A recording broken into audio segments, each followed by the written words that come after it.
Hi ಎಲ್ಲರಿಗೂ ನಮಸ್ಕಾರ. Welcome back to my channel. Welcome back to another vlog. 2026 ನಮ್ಮ ಮೊದಲನೇ ವ್ಲಾಗ್ ಆಗಿರುತ್ತೆ. ಮೊದಲನೇದಾಗಿ ನೋಡ್ತಿರೋ ಪ್ರತಿಯೊಬ್ಬರಿಗೂ a very very happy new year. ಈ ವರ್ಷ ನೀವು ಅಂದ್ಕೊಂಡಿದ್ದೆಲ್ಲ ಆಗಲಿ, ಆ ದೇವರು ಎಲ್ಲರಲ್ಲೂ ಸುಖ ಶಾಂತಿ ನೆಮ್ಮದಿನ ನೀಡಲಿ ಅಂತ ಕೇಳ್ಕೊಳ್ತಾ ವ್ಲಾಗ್ನ ಶುರು ಮಾಡೋಣವಾ.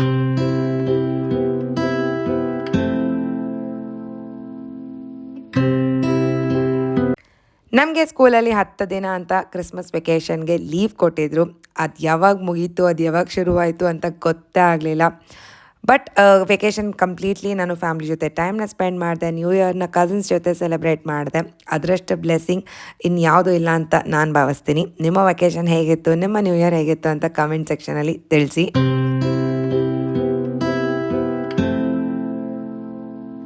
ಓಕೆ, ವೆಕೇಷನ್ ಎಲ್ಲ ಮುಗೀತು. ಈಗ ರಿಯಾಲಿಟಿಗೆ ಬರೋಣವಾ. ಇನ್ನೇನು ನಾಳೆನೇ ಸ್ಕೂಲ್ ಶುರು ಕೂಡ ಆಗುತ್ತೆ.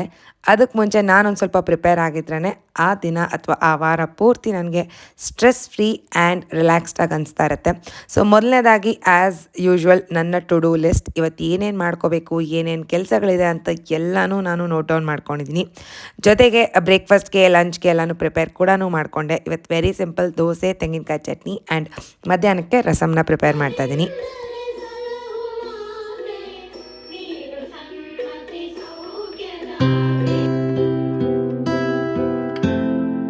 ವೆಕೇಷನ್ ಅಂತಂದಾಗ ಮೈಂಡ್ ಎಲ್ಲ ರೀಸೆಟ್ ಅಂತ ಆಗುತ್ತೆ.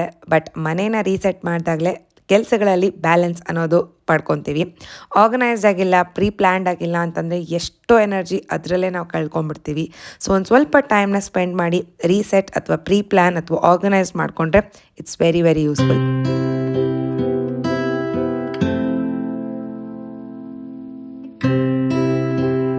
ನನ್ನ ಮೊದಲನೇ reset plan home cleaning. Yes, ಮನೆಯನ್ನೆಲ್ಲ ಕ್ಲೀನ್ ಮಾಡಿಕೊಂಡು ಒಂಥರ ಆರ್ಗನೈಸ್ಡಾಗಿ ಇಟ್ಟಾಗ ಮಾತ್ರ ನನ್ನ ಮೈಂಡ್ ಕೂಡ ಆರ್ಗನೈಸ್ಡ್ ಅಂತ ಅನಿಸುತ್ತೆ. ಹೋಮ್ ಕ್ಲೀನಿಂಗ್ ಅಥವಾ ಇದೆಲ್ಲ ಮಾಡೋದ್ರಿಂದ ರಿಯಲಿ ನನಗೆ ತುಂಬ ಕಾಮ್ನೆಸ್ ಅಂತ ಅನಿಸುತ್ತೆ. ಮೈಂಡ್ ಕಂಪ್ಲೀಟಾಗಿ ಡೈವರ್ಟ್ ಆಗಿಬಿಡುತ್ತೆ. ಆ್ಯಂಡ್ ಆರ್ಗನೈಸ್ಡ್ ಆಗಿದ್ದಾಗ ನನ್ನ ಮೈಂಡ್ ಕೂಡ ಆರ್ಗನೈಸ್ಡ್ ಆಗಿಬಿಡುತ್ತೆ. ಸೊ ನಂತರ ಎಷ್ಟು ಜನ ಇದ್ದೀರಾ ಅಂತ ಕಮೆಂಟಲ್ಲಿ ತಿಳಿಸಿ.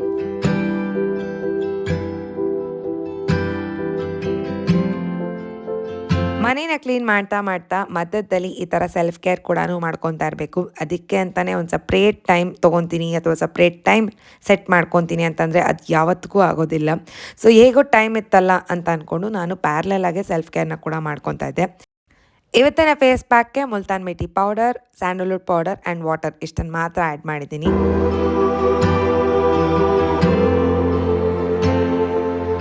ಫೇಸ್ ಪ್ಯಾಕೇನು ಅಪ್ಲೈ ಮಾಡಿದ್ದಾಯಿತು. ಈಗ 10 to 15 ಮಿನಿಟ್ಸ್ ನನಗೆ ಬ್ರೇಕ್ ಥರ ಸಿಗುತ್ತೆ. ಸೊ ಈ ಬ್ರೇಕಲ್ಲಿ ನಾನು ಇನ್ನೂ ಸೆಲ್ಫ್ ಕೇರ್ ಮಾಡ್ಕೋಬೇಕಂದ್ರೆ ಜ್ಯೂಸ್ನ ಪ್ರಿಪೇರ್ ಮಾಡ್ಕೊತಾ ಇದ್ದೀನಿ. ಆದಷ್ಟು ನಾವು ಈ ಥರ ಟೈಮ್ನ ಬ್ಯಾಲೆನ್ಸ್ ಮಾಡೋದ್ರಿಂದ ಅಥವಾ ಪ್ಯಾರಲಲ್ ಆಗಿ ಕೆಲಸ ಮಾಡೋದ್ರಿಂದ ಸಾಕಷ್ಟು ಟೈಮ್ ಸೇವ್ ಆಗುತ್ತೆ ಆ್ಯಂಡ್ ಹೆಲ್ತ್ ಕಡೆ ಕೂಡ ಗಮನ ಇರುತ್ತೆ.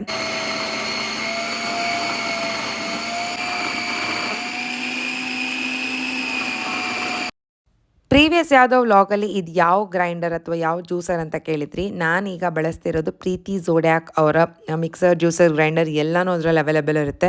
2018 ನಾನು ಇದನ್ನು ಪರ್ಚೇಸ್ ಮಾಡಿರೋದು. ನೀಟಾಗಿ ಮೇಂಟೈನ್ ಮಾಡ್ತಾ ಬಂದರೆ ಯಾವುದೇ ಪ್ರಾಬ್ಲಮ್ ಕೂಡ ಇರೋದಿಲ್ಲ. ಸೊ ಜ್ಯೂಸ್ ಎಲ್ಲ ಪ್ರಿಪೇರ್ ಮಾಡಿದ್ದಾಯಿತು. ಜ್ಯೂಸ್ಗೆ ನಾನು ಯಾವುದೇ ರೀತಿಯಾದಂಥ ಶುಗರ್ಸ್ನ ಆ್ಯಡ್ ಮಾಡೋದಿಲ್ಲ.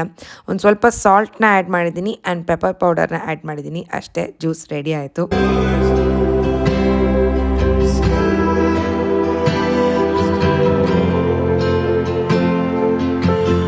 ಲೈಫಲ್ಲಿರುವಂಥ ರಿಯಲ್ ಲಕ್ಸುರಿ ಅನ್ನೋದು ಯಾವ್ದು ಗೊತ್ತಾ? Healthy body and healthy mind. ಇದಕ್ಕೋಸ್ಕರ ನಾವು ತುಂಬಾ ಕಷ್ಟಪಡ್ತೀವಿ. ಇದಕ್ಕೋಸ್ಕರ ನನ್ನ ಕಡೆಯಿಂದ ನನ್ನ ಲೈಫಲ್ಲಿ ನಾನು ಇಟ್ಟಿರುವಂಥ ಹೆಜ್ಜೆ ಈ meal plan and meal preparation. ತುಂಬಾ ಟೈಮ್ ಸೇವ್ ಆಗುತ್ತೆ. ಬೆಳಗ್ಗೆ ಹೊತ್ತು ತಿಂಡಿ ಮಾಡಬೇಕು, ಹರಿಯಲ್ಲಿರುತ್ತೆ ಅಥವಾ ರಶ್ಫುಲ್ ಮಾರ್ನಿಂಗ್ಸ್ ಇರುತ್ತೆ ಅಂತಂದಾಗ ಯಾವುದೇ ರೀತಿಯಾದಂಥ ಸ್ಟ್ರೆಸ್ ನಮ್ಮ ಬಾಡಿಗೆ ನಾವು ಕೊಡೋದಿಲ್ಲ. ಅದರಿಂದ ನಮ್ಮ ಹೆಲ್ತ್, ನಮ್ಮ ಮೈಂಡ್ ತುಂಬಾ ಆರ್ಗನೈಸ್ಡ್ ಆ್ಯಂಡ್ ಪೀಸ್ಫುಲ್ ಆಗಿರುತ್ತೆ.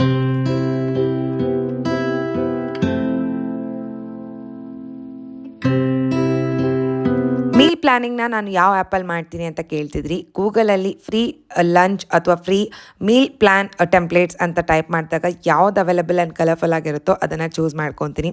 ಒನ್ಸ್ ಮೀಲ್ ಪ್ರಿಪರೇಷನ್ ಅಥವಾ ಪ್ಲ್ಯಾನಿಂಗ್ ಎಲ್ಲ ಮಾಡ್ಕೊಂಡು ನಂತರ ಅದಕ್ಕೆ ಬೇಕಾಗಿರುವಂಥ ತರಕಾರಿನೆಲ್ಲನೂ ಲಿಸ್ಟ್ ಔಟ್ ಮಾಡಿಕೊಂಡು ಅದನ್ನು ಮಾತ್ರ ನಾನು ತೊಗೊಂಡು ಬರ್ತೀನಿ.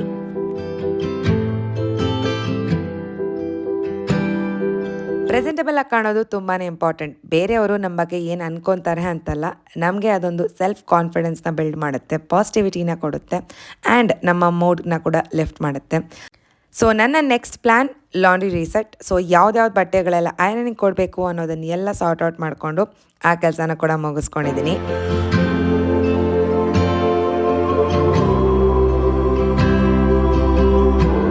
ಸ್ವಿಗ್ಗಿ, ಝೆಪ್ಟೋ, ಇನ್ಸ್ಟಾಮಾರ್ಟ್ ಈ ಥರ ಸಾಕಷ್ಟು ಆ್ಯಪ್ಸ್ ಅವೈಲೇಬಲ್ ಇರುತ್ತೆ ವೆಜಿಟೇಬಲ್ಸ್ನ ತರಿಸ್ಕೋಬೇಕು ಅಂತಂದರೆ. ಬಟ್ ಇದು ನಾವೇ ಹೋಗಿ ಕೈಯಾರೆ ನಾವು ಚೂಸ್ ಮಾಡಿಕೊಂಡು ವೆಜಿಟೇಬಲ್ಸ್ನ ತಂದಾಗ ಅದರಲ್ಲಿರುವಂಥ ಹ್ಯಾಪಿನೆಸ್ಸೇ ಬೇರೆ ಅಂತ ಹೇಳ್ಬೋದು.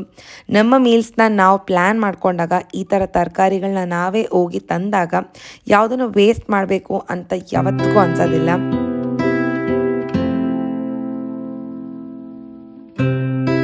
ನನ್ನ ಮೀಲ್ ಪ್ಲ್ಯಾನಿಂಗ್ ಪ್ರಕಾರ ಏನೇನು ತರಕಾರಿಗಳನ್ನ ನಾನು ಲಿಸ್ಟ್ ಔಟ್ ಮಾಡ್ಕೊಂಡಿದ್ನೋ ಆ ತರಕಾರಿಗಳನ್ನ ಎಷ್ಟು ಕ್ವಾಂಟಿಟಿಯಲ್ಲಿ ಬೇಕು ಅನ್ನೋದನ್ನು ಕೂಡ ನಾನು ಬರೆದಿಟ್ಕೊಂಡಿದ್ದೆ.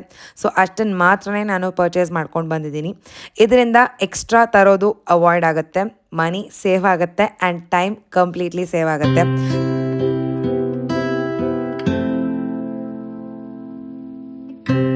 ಲಂಚ್ ಪ್ರಿಪರೇಷನ್ ವೀಡಿಯೋ ಆಗಲಿ ಅದನ್ನು ಯಾವುದೂ ನಾನು ಆ್ಯಡ್ ಮಾಡೋದಿಲ್ಲ, ಬಿಕಾಸ್ ನನ್ನ ಟೈಟಲ್ ಪ್ರಕಾರ it is just a reset vlog.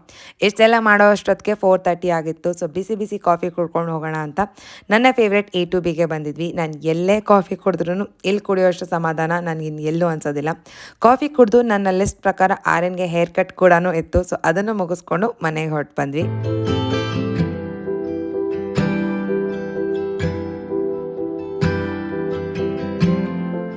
Mostly ನನ್ನನ್ನು ಫಾಲೋ ಮಾಡಿರೋರಿಗೆ ಗೊತ್ತಿರುತ್ತೆ, ತಂದಿರೋ ಎಲ್ಲ ತರಕಾರಿಗಳನ್ನ ನಾನು ಹಾಗೆ ಸ್ಟೋರ್ ಮಾಡೋದಿಲ್ಲ. ಯಾವುದ್ಯಾವುದನ್ನು ಬಿಡಿಸ್ಕೋಬೇಕೋ ಬಿಡಿಸ್ಕೊತೀನಿ, ಕಟ್ ಮಾಡ್ಕೊಳ್ಳೋದನ್ನು ಕಟ್ ಮಾಡ್ಕೊತೀನಿ, ಪೀಲ್ ಮಾಡ್ಕೊಳ್ಳೋದನ್ನು ಪೀಲ್ ಮಾಡ್ಕೊತೀನಿ. ಇದರಿಂದ ನನಗಂತೂ ತುಂಬಾ ಟೈಮ್ ಸೇವ್ ಆಗಿದೆ. ನೀವು ಟ್ರೈ ಮಾಡಿಲ್ಲ ಅಂದರೆ ನಿಜವಾಗ್ಲೂ ಟ್ರೈ ಮಾಡಿ. ಒಂದು 2 hours ಟೈಮ್ನ ಸ್ಪೆಂಡ್ ಮಾಡಿ. ಕಂಪ್ಲೀಟ್ ವೀಕ್ ನೀವು ಹೆಲ್ದಿ ಮೀಲ್ಸ್ನ ತಿಂತೀರೋ, ಆರ್ಗನೈಸ್ಡ್ ಮೈಂಡ್ ಇರುತ್ತೆ ಆ್ಯಂಡ್ ಸ್ಟ್ರೆಸ್ ಅಂತೂ ಝೀರೋ ಇರುತ್ತೆ.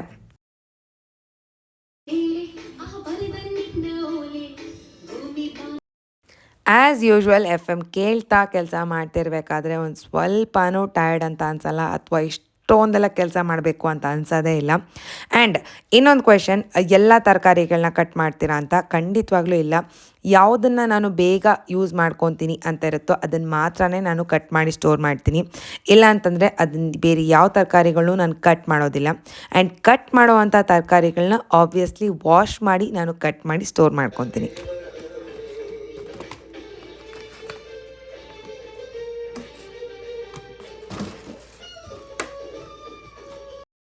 ಬ್ರಾಕ್ಲಿ ನನಗೆ ಈ ಥರ ಎಲ್ಲ ಬಿಡಿಸಿರೋ ಪ್ಯಾಕೆಟ್ಸ್ ಅವೈಲೇಬಲ್ ಆಗಿತ್ತು. ಸೊ ಅದನ್ನೇ ಪರ್ಚೇಸ್ ಮಾಡ್ಕೊಂಡು ಬಂದೆ. ಫ್ರೆಶ್ ಆಗಿತ್ತು, ಸೊ ಇಟ್ ವಾಸ್ ಓಕೆ. ಕ್ಯಾಪ್ಸಿಕಮ್ನ ಯೂಶ್ವಲಾಗೆ ನಾನು ಕಟ್ ಮಾಡ್ಕೊತೀನಿ. ಅದು ಬಿಟ್ಟರೆ ಬೀಟ್ರೂಟ್ನ ಕಟ್ ಮಾಡ್ಕೊತೀನಿ, ಅಥವಾ ಕುಂಬಳಕಾಯಿ ಇದ್ದರೆ ಅದನ್ನು ಕೂಡ ಕಟ್ ಮಾಡ್ಕೊತೀನಿ. ಈ ಥರ ಮಾಡೋದ್ರಿಂದ ಟೈಮ್ ಸೇವ್ ಆಗುತ್ತೆ. ಆ್ಯಂಡ್ ಅದರಲ್ಲಿರುವಂಥ ನ್ಯೂಟ್ರಿಯೆಂಟ್ಸ್ ಕಳ್ಕೊತೀವ ಅಂತಂದರೆ ಇಲ್ಲ, ಬೇಗ ಅದನ್ನು ಕನ್ಸ್ಯೂಮ್ ಮಾಡಿದ್ರೆ ಅದರಲ್ಲಿರುವಂಥ ನ್ಯೂಟ್ರಿಯೆಂಟ್ಸ್ ಯಾವುದೂ ನಾವು ಕಳ್ಕೊಳ್ಳೋದಿಲ್ಲ. ಹೊರಗಡೆ ತಿನ್ನೋದ್ರ ಬದಲು ಈ ಥರ ಮನೆಯಲ್ಲೇ ಮಾಡಿದ್ರೆ ಇದು ಬೆಟರ್ ಆಪ್ಷನ್ ಅಂತ ನನ್ನ ಪರ್ಸ್ನಲ್ ಒಪಿನಿಯನ್.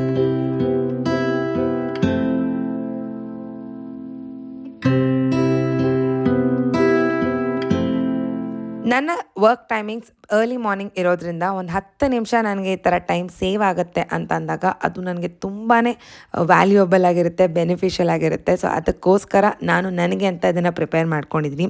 ನೀವು ಇದೇ ಥರ ಮಾಡಬೇಕು ಅಂತ ಖಂಡಿತವಾಗ್ಲೂ ಇಲ್ಲ. ನಿಮಗೆ ಟೈಮ್ ಇದೆ ಅಂತ ಅಂದಾಗ ಫ್ರೆಶ್ ಆಗಿ ಕಟ್ ಮಾಡಿಕೊಂಡು ನಿಮ್ಮ ಮೀಲ್ ಪ್ಲ್ಯಾನ್ನ ಅಥವಾ ನಿಮ್ಮ ಮೀಲ್ಸ್ನ ಪ್ರಿಪೇರ್ ಮಾಡ್ಕೊಳ್ಳಿ, ಅದು ಇನ್ನೂ ಒಳ್ಳೆಯದು.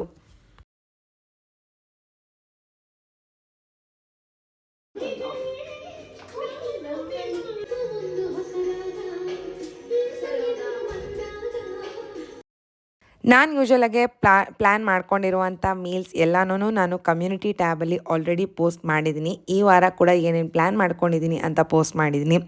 ಆದಷ್ಟು ನಾನು ಬ್ಯಾಲೆನ್ಸ್ಡ್ ಮೀಲ್ನ ತಿನ್ನೋದಕ್ಕೆ ಪ್ರಯತ್ನ ಪಡ್ತೀನಿ. ಅಂದರೆ ಪ್ರೋಟೀನ್ಸ್, ಕಾರ್ಬ್ಸ್, ಫೈಬರ್ ಎಲ್ಲನೂ ಇರೋ ಥರನೇ ಪ್ಲ್ಯಾನ್ ಮಾಡ್ಕೊಂಡಿದ್ದೀನಿ. ಸೊ ನಿಮಗೆ ಬೇಕು, ಇಂಟ್ರೆಸ್ಟ್ ಇದೆ, ನಿಮಗೂ ಟೈಮ್ ಸೇವ್ ಆಗುತ್ತೆ ಅಂತಂದರೆ ನೀವು ಕೂಡ ಚೆಕ್ಔಟ್ ಮಾಡ್ಬೋದು.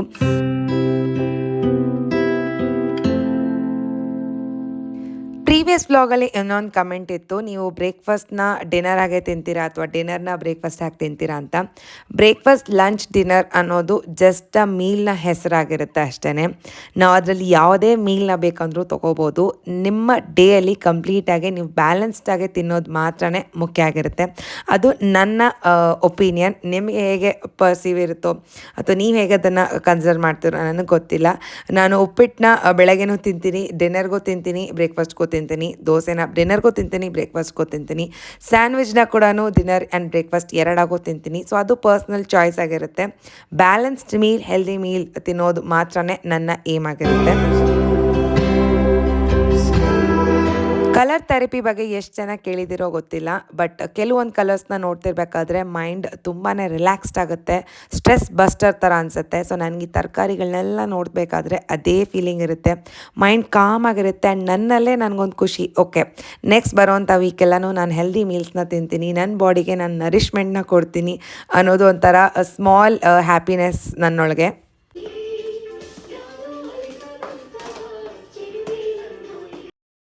ನಾನು ಯೂಸ್ ಮಾಡಿರೋಂಥ ಫ್ರಿಡ್ಜ್ ಆರ್ಗನೈಸರ್ಸ್ ಬಾಕ್ಸ್ ಏನಿದೆ ಅದರ ಲಿಂಕ್ನ ಡಿಸ್ಕ್ರಿಪ್ಷನಲ್ಲಿ ಆ್ಯಡ್ ಮಾಡಿರ್ತೀನಿ. ಅದ್ರಲ್ಲಿ ಮಾಯ್ಶ್ಚರ್ ಎಲ್ಲ ಕೆಳಗಡೆ ರಿಟೇನ್ ಆಗುತ್ತೆ.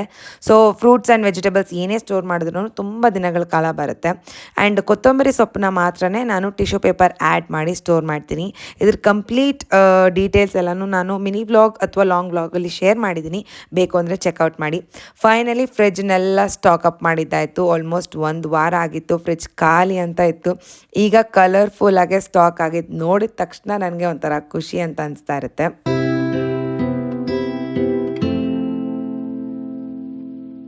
ನಾನು ಕಾಲೇಜ್ಗೆ ಹೋಗ್ಬೇಕಾದ್ರೆ ಫ್ರೂಟ್ಸ್ ಅಂದ್ರೇ ನನಗೆ ಇಷ್ಟ ಆಗ್ತಾ ಇರಲಿಲ್ಲ. ಮ್ಯಾಂಗೋ, ಜಾಕ್ ಫ್ರೂಟ್ ಬಿಟ್ಟರೆ ಇನ್ನು ಯಾವ ಫ್ರೂಟ್ಸು ನನಗೆ ಇಷ್ಟ ಆಗ್ತಾ ಇರಲಿಲ್ಲ.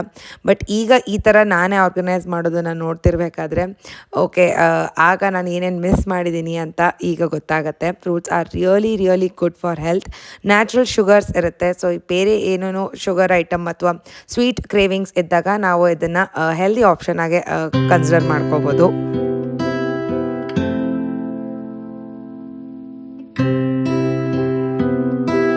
ನೆಕ್ಸ್ಟ್ ಅಂತಂದರೆ ಸ್ನ್ಯಾಕ್ ರೀಸೆಟ್. ಮನೆಯಲ್ಲಿ ವಾರಕ್ಕೊಂದ್ಸರಿ ಒಂದು ಥರದ ಸ್ನ್ಯಾಕ್ನ ಪ್ರಿಪೇರ್ ಮಾಡಬೇಕು ಅಂತ ಅಂದ್ಕೊಂಡಿದ್ದೀನಿ. ಯೂಶ್ವಲಾಗಿ ಸ್ಕೂಲೆಲ್ಲ ಮುಗಿಸ್ಕೊಂಡು ಬಂದ ನಂತರ ಸಿಕ್ಕಾಪಟ್ಟೆ ಹೊಟ್ಟೆ ಹಸಿತಿರುತ್ತೆ. ಆಗಲೇ ಮೋಸ್ಟ್ಲಿ ನಾನು ಆರ್ಡರ್ ಮಾಡೋದಾಗಲಿ ಅಥವಾ ಹೊರಗಡೆ ತಿನ್ನೋದಾಗಲಿ ಮಾಡ್ತೀನಿ. ಸೊ ಅದನ್ನು ನಾನು ಮಾನಿಟರ್ ಮಾಡಿ ಅದಕ್ಕೋಸ್ಕರ ಅಂತಲೇ ಈ ಸ್ನ್ಯಾಕ್ಸ್ನ ಪ್ರಿಪೇರ್ ಮಾಡ್ಕೊತಾ ಇದ್ದೀನಿ. ಆ್ಯಸ್ ಯೂಶ್ವಲ್ ನನ್ನ ಫೇವ್ರೆಟ್ ಕಡಲೆಪುರಿ ಒಗ್ಗರಣೆನ ಪ್ರಿಪೇರ್ ಮಾಡಿದ್ದೀನಿ. ಆ್ಯಂಡ್ ಮುಂಚೆ ಹೇಳಿರೋ ಥರನೇ ಇದನ್ನು ಪ್ರಿಪೇರ್ ಮಾಡೋ ರೀತಿ ವೆರೈಟೀಸ್ ಇರುತ್ತೆ, ಸಾಕಷ್ಟು ಇರುತ್ತೆ. ನನಗೆ ಹೇಗೆ ಬರುತ್ತೆ, ನನಗೆ ಯಾವ ಇಂಗ್ರೀಡಿಯೆಂಟ್ಸ್ ಹಾಕಿದ್ರೆ ಇಷ್ಟ ಆಗುತ್ತೆ, ನಮ್ಮ ಮನೇಲಿರೋರಿಗೆಲ್ಲ ಇಷ್ಟ ಆಗುತ್ತೆ ಅಂತ ನೋಡಿಕೊಂಡು ನಾನು ಅದೇ ರೀತಿಯಲ್ಲಿ ಪ್ರಿಪೇರ್ ಮಾಡ್ಕೊತಾ ಇದ್ದೀನಿ.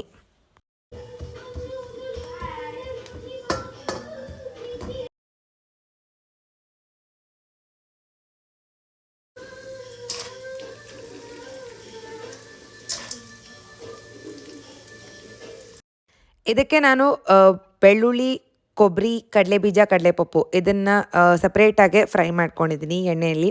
ಅದಾದಮೇಲೆ ಇದಕ್ಕೆ ಕರಿಬೇವನ್ನ ಹಾಕಿ ಒಣಮೆಣ್ಸಿನ್ಕಾಯಿನ ಹಾಕ್ತೀನಿ. ಆ್ಯಂಡ್ ಪೌಡರ್ಸ್ ಅಂತ ಬಂದಾಗ ಚಿಲ್ಲಿ ಪೌಡರ್, ಸಾಲ್ಟ್, ಟರ್ಮರಿಕ್ ಇವು ಮೂರನ್ನು ಮಾತ್ರನೇ ಆ್ಯಡ್ ಮಾಡ್ತೀನಿ. ಇಷ್ಟೇ, ವೆರಿ ಸಿಂಪಲ್. ಇದನ್ನು ಬಿಟ್ಟು ಬೇರೆ ರೀತಿಯಲ್ಲಿ ಮಾಡೋದಕ್ಕೆ ನನಗೆ ಬರೋದಿಲ್ಲ. ಎಷ್ಟಾಗುತ್ತೋ ಮನೆಯಲ್ಲೇ ಮಾಡಿಕೊಂಡ್ರೆ ಸಾಕು ಅಂತ ನನ್ನ ಏಮ್. ಸೊ ಇದನ್ನು ಪ್ರಿಪೇರ್ ಮಾಡಿಕೊಂಡು ಇದಕ್ಕೆ ಕಡಲೆಪುರಿನ ಹಾಕಿ ಚೆನ್ನಾಗಿ ಮಿಕ್ಸ್ ಮಾಡಿಕೊಂಡು ಏರ್ಟೈಟ್ ಬಾಕ್ಸಲ್ಲಿ ಸ್ಟೋರ್ ಮಾಡ್ಕೊತೀನಿ. ಇದನ್ನು ಆಲ್ಮೋಸ್ಟ್ 80% ನಾನು ಒಬ್ಬಳೇ ತಿನ್ಬಿಡ್ತೀನಿ. ನನಗೆ ಅಷ್ಟೇ ಇಷ್ಟ, ಇದು ಫೇವ್ರೆಟ್.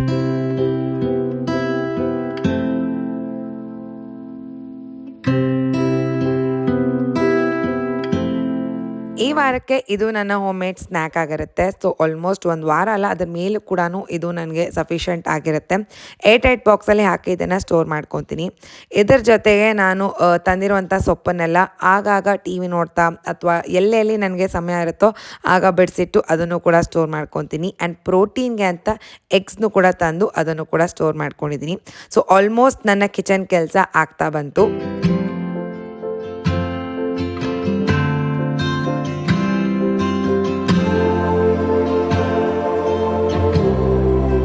ಫೈನಲಿ ಮನೆ ರೀಸೆಟ್ ಆಯಿತು, ಲಾಂಡ್ರಿ ಆಯಿತು, ಸೆಲ್ಫ್ ಕೇರ್ ಆಯಿತು, ಕಿಚನ್ ಕೂಡ ಆಯಿತು. ಆಲ್ಮೋಸ್ಟ್ ನನ್ನ ಟು ಡೂ ಲಿಸ್ಟಲ್ಲಿ ಎಲ್ಲ ಆಗ್ತಾ ಬರ್ತದೆ. ಈಗ ಲಾಸ್ಟ್ ಸ್ಟೆಪ್ ಅಂತಂದರೆ work reset. Almost 10 to 11 days ಆಗಿದೆ. ನಾನು ಸ್ಕೂಲ್ ಬ್ಯಾಗ್ ಆಗಲಿ ಅಥವಾ ಲೆಸನ್ ಪ್ಲ್ಯಾನ್ ಆಗಲಿ ಏನನ್ನೂ ಗ್ಲಾನ್ಸ್ ಮಾಡಿಲ್ಲ. ಆಬ್ವಿಯಸ್ಲಿ ವೆಕೇಷನ್ ಆಗಿರೋದ್ರಿಂದ. ಈಗ ನಾಳೆನೇ ಸ್ಕೂಲ್ ಶುರು ಆಗ್ತಿದೆ ಅನ್ನೋದಕ್ಕೋಸ್ಕರ ಒಂದು ಸ್ವಲ್ಪ ಪ್ರಿಪೇರ್ ಆಗಿ ಹೋದರೆ ಬೆಟರ್ ಅಂತ.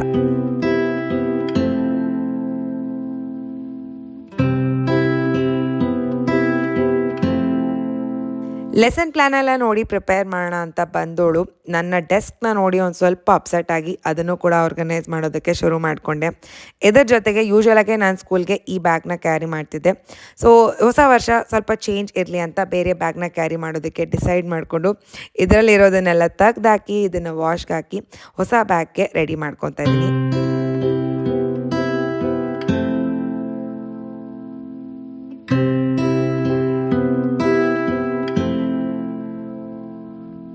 ಈ ವರ್ಷಕ್ಕೆ ನಾನು ಟೋಟ್ ಬ್ಯಾಗ್ನ ಕ್ಯಾರಿ ಮಾಡಬೇಕು ಅಂತ ಅಂದ್ಕೊಂಡಿದ್ದೀನಿ. ಯೂಶ್ವಲಾಗೆ ನಾನು ಇದನ್ನೇ ಕ್ಯಾರಿ ಮಾಡ್ತಿದ್ದೆ. ಲಾಸ್ಟ್ ಇಯರ್ ಮಾತ್ರನೇ ನಾನು ಬ್ಯಾಕ್ ಪ್ಯಾಕ್ಗೆ ಶಿಫ್ಟ್ ಆಗಿದ್ದು. ಆ್ಯಂಡ್ ಈ ಬ್ಯಾಗ್ ಲಿಂಕ್ ಬೇಕು ಅಂತಂದರೆ ನಾನು ಡಿಸ್ಕ್ರಿಪ್ಷನಲ್ಲಿ ಆ್ಯಡ್ ಮಾಡಿರ್ತೀನಿ, ನೀವು ಚೆಕ್ಔಟ್ ಮಾಡ್ಬೋದು. ಸೊ ಲ್ಯಾಪ್ಟಾಪ್ ಇಟ್ಟಿದ್ದಾಯಿತು, ಚಾರ್ಜರ್ ಇಟ್ಟಿದ್ದಾಯಿತು ಆ್ಯಂಡ್ ಸಣ್ಣ ಪುಟ್ಟ ನನಗೆ ಬೇಕಾಗಿರುವಂಥ ವಸ್ತುಗಳನ್ನೆಲ್ಲ ಇಟ್ಕೊಂಡಿದ್ದೀನಿ. ಸಾಕಾಗೋದಿಲ್ಲ ಅಂತ ಅನಿಸ್ತಾಯಿತ್ತು, but no, lot of space ಇದೆ. ಸೊ ಆರಾಮಾಗೆ ನಿಮಗೆ ಬೇಕಾಗಿರುವಂಥ ಎಸೆನ್ಷಿಯಲ್ ವಸ್ತುಗಳನ್ನ ಇಟ್ಕೋಬೋದು.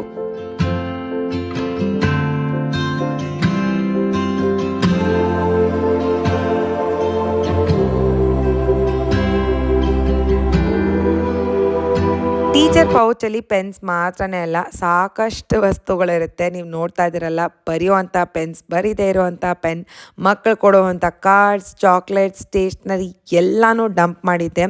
ಇದಂತೂ ಹೋಪ್ಲೆಸ್ ಆಗಿತ್ತು ನಿಜ ಹೇಳಬೇಕು ಅಂತಂದರೆ. ಸೊ ಇದನ್ನು ಕೂಡ ಕ್ಲೀನ್ ಮಾಡಿಕೊಂಡು ಇದನ್ನು ಕೂಡ ಆರ್ಗನೈಸ್ ಮಾಡಿಕೊಂಡೆ.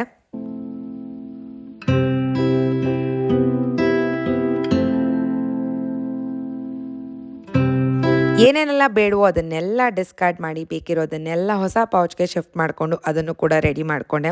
ಮಧ್ಯದಲ್ಲಿ ಲೆಸನ್ ಪ್ಲ್ಯಾನ್ಸ್ನ ನೋಡಿಕೊಂಡು ನಾಳೆಗೆ ಏನೇನು ಪ್ರಿಪರೇಷನ್ಸ್ ಇದೆ, ಹೋಮ್ ವರ್ಕ್ಸ್ ಇದೆ, ಕ್ಲಾಸ್ ವರ್ಕ್ಸ್ ಇದೆ, ಅದನ್ನೆಲ್ಲನೂ ನೋಡಿಕೊಂಡೆ.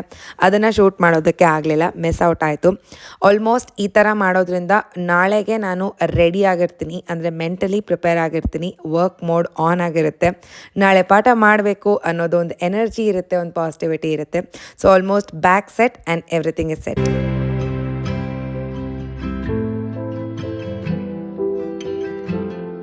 ಫೈನಲಿ ಬೆಳಗ್ಗೆ ಪ್ರಿಪೇರ್ ಮಾಡಿರುವಂಥ ಟು ಡೂ ಲಿಸ್ಟ್ನ ಚೆಕ್ ಮಾಡುವಂಥ ಸಮಯ. ಆಲ್ಮೋಸ್ಟ್ ಎಲ್ಲ ಕೆಲಸಗಳನ್ನು ನಾನು ಕರೆಕ್ಟಾಗೆ ಫಿನಿಷ್ ಮಾಡಿದ್ದೀನಿ. ಈ ಥರ ಸ್ಟ್ರೈಕ್ ಔಟ್ ಮಾಡೋವಾಗ ಆಗೋವಂಥ ಖುಷಿನೇ ಬೇರೆ. ಒಂಥರ ನನ್ನಲ್ಲೇ ಹ್ಯಾಪಿನೆಸ್, ನನ್ನಲ್ಲೇ confidence, yes I did it ಅಂತ. ಫೈನಲಿ ಎಲ್ಲ ಕೆಲಸಗಳನ್ನ ಮುಗಿಸಿ ದಿನಾನ ಕೂಡ ಎಂಡ್ ಮಾಡುವಂಥ ಸಮಯ.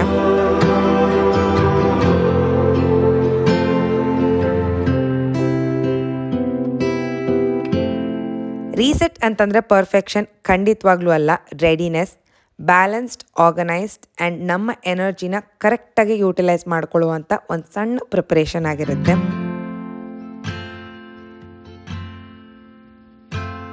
ಫೈನಲಿ ಈ ವ್ಲಾಗ್ನ ಇಲ್ಲಿಗೆ ಎಂಡ್ ಮಾಡುವಂಥ ಸಮಯ. ನೋಡ್ತಿರೋ ಪ್ರತಿಯೊಬ್ಬರಿಗೂ ಥ್ಯಾಂಕ್ ಯು ಅಂತ ಹೇಳ್ತಾ, ಈ ವ್ಲಾಗ್ ಎಲ್ಲೋ ಒಂದು ಕಡೆ ಯೂಸ್ಫುಲ್ ಅಂತ ಅನ್ಸಿದ್ರೆ ಲೈಕ್ ಮಾಡಿ, ಶೇರ್ ಮಾಡಿ ಆ್ಯಂಡ್ ಡೂ ಸಬ್ಸ್ಕ್ರೈಬ್. ಸಿಗೋಣ ಇನ್ನೊಂದು ವ್ಲಾಗಲ್ಲಿ. ಅಲ್ಲಿವರೆಗೂ ಟೇಕ್ ಕೇರ್ ಆ್ಯಂಡ್ ಬಾಯ್.